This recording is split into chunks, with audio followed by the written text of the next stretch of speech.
Why do we talk to ourselves even when no one's around? Why do our minds suddenly start running conversations, arguments, and full movies inside our heads?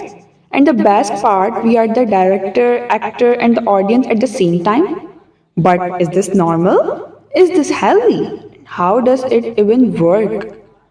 Welcome to my channel. In this video, I will tell you what is this voice in our mind? Why do we talk to ourselves?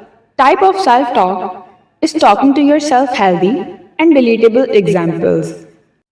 Let's understand the amazing science behind this little voice in our head. This is called inner speech or self-talk. It's the voice inside your brain that helps you think, plan, reflect, and imagine. Fun fact is that around 96% of people admit they talk to themselves, some out loud, some silently.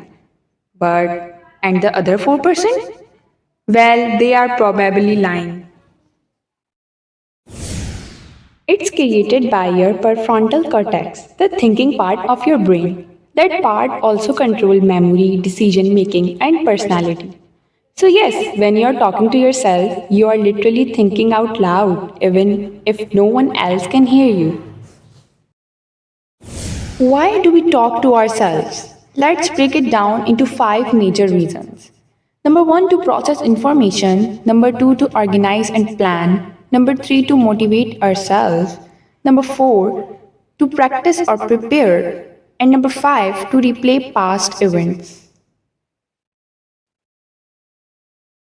When we hear or learn something, we repeat it in our mind. Example, okay, mitochondria is the powerhouse of the cell. This helps move the info from short term to long term memory. Ever made a list in your head?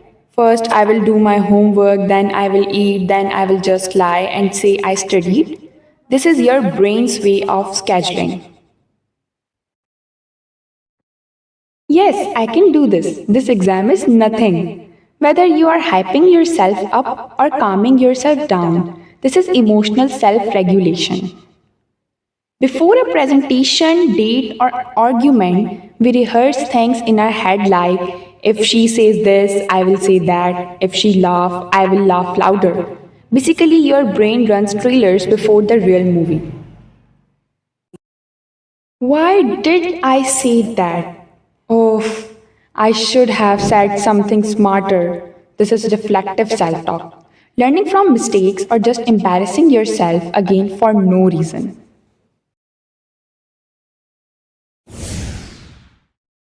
Self talk is not always the same. There are different types: positive self talk, negative self talk, instructional self talk, and dramatic self talk. I am proud of myself. I will try again tomorrow. It builds confidence like having your personal motivational speaker in your mind.